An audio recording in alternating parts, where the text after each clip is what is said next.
Tuzungumzie kidogo hili dili la Baleba kuja United kwa sababu taarifa ambayo leo Fabrizio ametoa update yake kuhusu dili hilo kwa njia moja au nyingine inatushawishi sisi mashabiki wa Manchester United na kwanza kuamini kwamba dili hili linaweza kufanikiwa, kwa sababu kwa mjibu wa kile ambacho Fabrizio anakisema ni kwamba Baleba bado anataka sana kuhamia katika klabu ya Manchester United na angependa dirisha hili linalokuja dili hilo lifanikiwe. Habari njema ni kwamba maslahi binafsi, mkataba wa kibinafsi kati ya Baleba na United walishajadiliana kufikia tayari makubaliano Julai mwaka jana. Kwa hivyo kilichokwamisha dili hili sifanikiwe ni kwa sababu ya kila ambacho Brighton walikihitaji. Walikaza kwamba kutoa pesa United wa kufikia makubaliano ya kifedha kati yao na klabu ya Brighton, na hivyo Baleba akalazimika kuendelea kubaki katika klabu yake ya Brighton ambayo yupo nayo sasa. Lakini mambo mengi yametokea hapa katikati. Hata ukiangalia performance ya Baleba msimu huu sio ile kubwa sana kama ambavyo alikuwa nayo msimu uliopita. Kwa hivyo baadhi ya watu wanaamini kwamba huenda sababu hizo mbili, Baleba kuitaka sana United na pia performance yake kushuka kidogo uwanjani kuliko vile ambavyo alikuwa msimu uliopita, watu wengi, wachambuzi wengi wanasema kwamba hiyo inaweza kuwa ni moja ya sababu ya dili hili kufanikiwa, kwa sababu Brighton ni wafanyabiashara wazuri, wanajua kabisa kwamba akienda kuwepo hapa huenda tusipate ile fedha ambayo tunatarajia kuipata. Lakini hatupasi kufurahi sana kwa sababu bado makubaliano kati ya klabu na klabu hayajafikiwa mwisho. Lakini habari njema ni kwamba Baleba mwenyewe tayari ameshafikia makubaliano na klabu ya Manchester United. Kwa hivyo angalau si rahisi klabu nyingine kwenda kuchip in na kujaribu kumchukua Carlos Baleba. Na policy ya siku hizi ya klabu ya Manchester kusajili inapata na akili wengi. Ukiangalia usajili wa Matthew Cunha, wa Bryan Mbeumo, United wanataka sana kusajili watu ambao wanaipenda klabu, watu ambao wako tayari kucheza United kwa hali yoyote ile. Itokea hivyo kwa Bryan Mbeumo, itokea hivyo kwa Matthew Cunha, itokea hivyo kwa Benjamin Sesko ambaye alikataa klabu ya Newcastle United, japo walikuwa tayari kutoa pesa nyingi sana kuliko ile ambayo United walitoa katika maisha yake ya kimkataba na maslahi yake binafsi. Same tu Baleba. Baleba pia anaonekana kwamba yupo katika mlengo huo, angependa kuja United, haijalishi mambo mengine yote. Kwa hivyo hiyo kidogo ndo policy ya sasa ya United, na ndo kitu ambacho mimi kinaniaminisha kwamba huenda dili hili likafanikiwa. Kwa hiyo itakuwa ni dili nzuri, lakini kwa hali ya sasa ya soko bado Baleba atakuwa expensive, kwa sababu Baleba ni aina ya mchezaji ambaye ni kama Caicedo, ni kama Rodri, ni kama Elliot Anderson.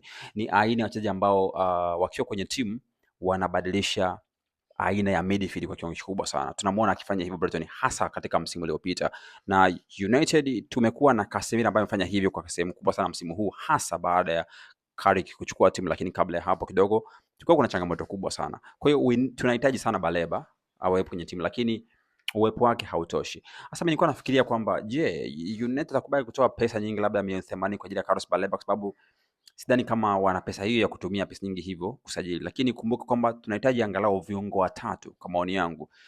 Baleba peke yake hawezi kutosha. Kwa hiyo maana yake ni kwamba kama United wataamua kwenda kwa Baleba, I think maybe labda kama itakuwa ni pesa fulani ambayo inaweza kufikia labda milioni 50 ama 60 yenye Adson ambayo unaweza kulipa kidogo kidogo, nadhani ni dili ambalo linaweza kufanyika, lakini halitakuwa dili peke yake, na Baleba peke yake hawezi kutosha. Baleba sio pasa mzuri sana. Ni mtu ambaye anaweza kamiliki midfield vizuri, ni mzuri kwenye aerial duels, ni mzuri sana kwenye ground duels, ana nguvu nyingi sana, ana energy, ana kasi, anajua kupiga mashuti, ana hiyo aina ya CDM mzuri ambaye tunamhitaji. Lakini Baleba sio pasa mzuri sana, sio mtu wa kupiga pasi za kwenda mbele sana. Kwa hivyo peke yake hawezi kutosha, na pia ukimpatna na Kobbie Mainoo bado haileti ile ladha nzuri ambao tunaitaka, kwa sababu pia Kobbie Mainoo pia naye sio pasa mzuri sana, ni aina tu ya control vizuri midfield. Kwa hivyo bado nadhani United watahitaji kiungo mwingine mzuri ambaye ni pasa, aina ya kama Adam Wharton ambaye ni pasa mzuri sana, ambao ukimpatna na Kobbie ama na Baleba inaleta ladha nzuri sana ya midfield, inakuwa balance vizuri sana. Kumbuka mbele yao pale yuko Bruno Fernandes, kwa hiyo kazi inakuwa nzuri sana. Kwa hiyo hilo inafanya usajili uwe mgumu, kwa sababu United hawezi kupeleka pesa yote nyingi sana kwa Baleba, kwa sababu bado watahitaji kusajili mtu mwingine ambaye atampata na Baleba pia ama Kobbie Mainoo. Kwa hiyo lakini nadhani bado ndilo ambalo linaweza kufanyika. Kwa hivyo kwa hali ilivyo sasa ya soko ni dili gumu kufanyika, lakini kwa hali ilivyo sasa, kutokana na Baleba mwenyewe kuitaka United, kutokana pia kiwango cha Baleba kuonekana kishuka kulinganisha na msimu uliopita, nadhani hiyo ni ushawishi mkubwa kwamba huenda ikawa rahisi kumpata dirisha hili kuliko ilivyokuwa katika dirisha lililopita. Lakini tukishampata Baleba, what next? Ningependa kwenye comments uniandikie wewe binafsi ungependa baada ya Baleba labda ni kiungo gani mwingine hatuweza kumpata. Alikuwa anazungumza sana Adam Wharton, anazungumza sana Elliot Anderson, anazungumza sana Sandro Tonali, lakini wote hawa watatu ni wagumu kuwapata. Sandro Tonali inaonekana hali za kifedha ya Newcastle ni ngumu kumuondoa pale, watataja pesa nyingi ambayo huenda United wasiwe tayari kulipa. Hiyo jambo la kwanza, lakini haonekani pia kama ni mtu ambaye atapush kuhamia katika klabu ya Manchester United kama ambavyo wengine wanafanya. Kwa hiyo ni sababu ya kwanza. Lakini mtu kama Elliot Anderson pia, Anderson ametaja sana na United hawezi kumchukua Baleba na Anderson kwa sababu nafikiri ni kwa sehemu kubwa ni aina fulani ya wachezaji ambao kama wanafanana. Kwa hivyo nadhani wangependa kupata Anderson au Baleba, sio Anderson na Baleba pamoja. Lakini pia kuhusu deal Anderson kuna ugumu mwingi kwa sababu inaonekana klabu ya Manchester City kwa sasa hivi imeweka kipaumbele cha kumsajili Elliot Anderson. Nadhani pia wamegundua kwamba Rodri pia akili yake imeshaanza kuwaza Madrid na pia performance yake imeanza kuwa sio ile ambayo tulizoea kabla ya kupata majeraha yale ya mguu. Kwa hivyo City kama kawaida washaanza kutafuta replacement mapema, na nadhani mtu pekee ambaye anaweza kufanya kazi vizuri sana ni Elliot Anderson. Uzuri ni kwamba United pamoja na klabu zingine siku hizi wamekuwa wajanja. Ukisajili watu ambao wametoka kwenye Premier League kidogo inaondoa ile pressure ya kuanza kuzoea upya ligi mpya. Tumeona Matthew Cunha, Bryan Mbeumo ambavyo walizoea haraka sana kwa sababu wametoka kwenye Premier League. Kwa hivyo ukimpata mtu kama Adam Wharton, mtu kama Elliot Anderson ni rahisi kwa sababu tayari wameshakuwa wazoe kwenye Premier League.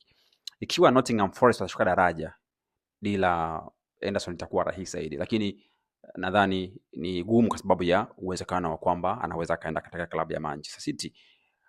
Kwa hiyo ugumu upo hapo. Wharton hatujui itakuwaje kuhusu hilo.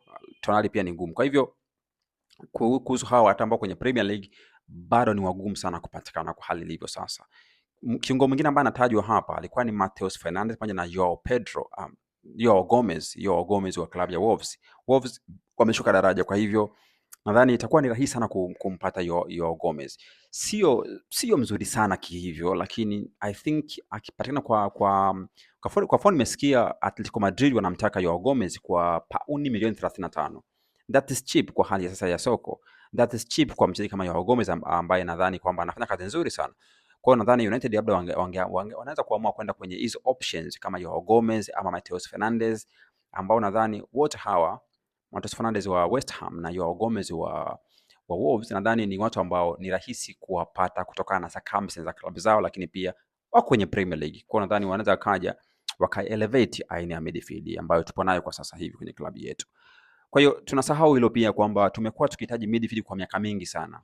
Kipindi Casemiro yupo, hata kipindi tupo na kina Schneider na wengine, swala la midfield kwenye klabu ya Manchester imekuwa ni swala la muda mrefu sana. Ni swala ambalo limekuwa ni changamoto ya muda mrefu sana. Kwa hivyo tunahitaji kulisuluhisha haraka sana. Sasa kwa sababu Casemiro anaondoka, na taarifa pia kwamba huenda Ugarte pia kaondoka, that means tunahitaji angalau viungo watatu wapya kwenye klabu, kitu ambacho si rahisi kufanya. Wakati huo pia tunahitaji pia kwenda kusajili beki mwingine wakati, kwa sababu pia Martinez hategemei kwa sababu ya majeraha yake, manake Leny Yoro na Eden Hazard bado ni wadogo, kwa hiyo Delete pia hategemei. Kwa hiyo tunabaki na Maguire peke yake ambaye kidogo ndo mtu ambaye kidogo hanategemeka. Kwa hivyo that means tutahitaji pia kwenda kusajili beki pia, lakini pia Manchester pia taarifa zilizopo ni kwamba wanataka kusajili winga kushoto pia, kwa sababu Matthew Cunha sio winga peke yake, ambaye sio winga pase.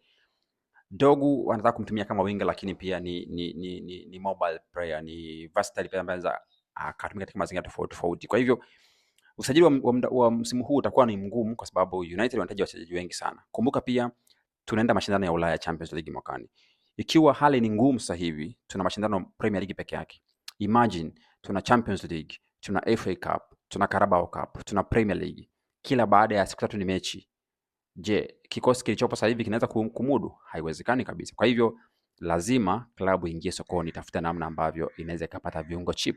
Kwa mfano kwenye swala la viungo, Matheus Fernandes nafikiri anapatikana kirahisi zaidi. Joao Gomez nafikiri anapatikana kirahisi zaidi. Kwa hiyo ni watu ambao wanaanza kufikiria kuona kama wanaanza kuwasajili. Lakini pia nilikuwa nafikiria pia mtu kama Kwenye upande wa beki mtu kama Marco Senesi ambaye atapatikana free kwenye dirisha linalokuja kutoka pale katika klabu ya AFC Bournemouth. Ni beki bora sana, miaka 28 nafikiri, lakini atatupa angalau misimu miwili mitatu ambayo yupo kwenye ubora wa, na nafikiri katika mabeki wanaongoza kwa assist yuko nafikiri na moja namba 2. Kwa hiyo ni beki mzuri sana ambaye tunaweza kumpata kwa free. Kwa hiyo nitashangaa ikiwa United hawatajaribu kumsajili beki hivyo. Kwa hiyo ndio habari za karibuni kuhusu taarifa za usajili na vile ambavyo klabu zinaendelea kupambana kuona kama zitaimarisha kikosi kuelekea msimu unaokuja ambao tutakuwa na mashindano mengi kama Champions League, Carabao Cup, FA Cup pamoja na Premier League.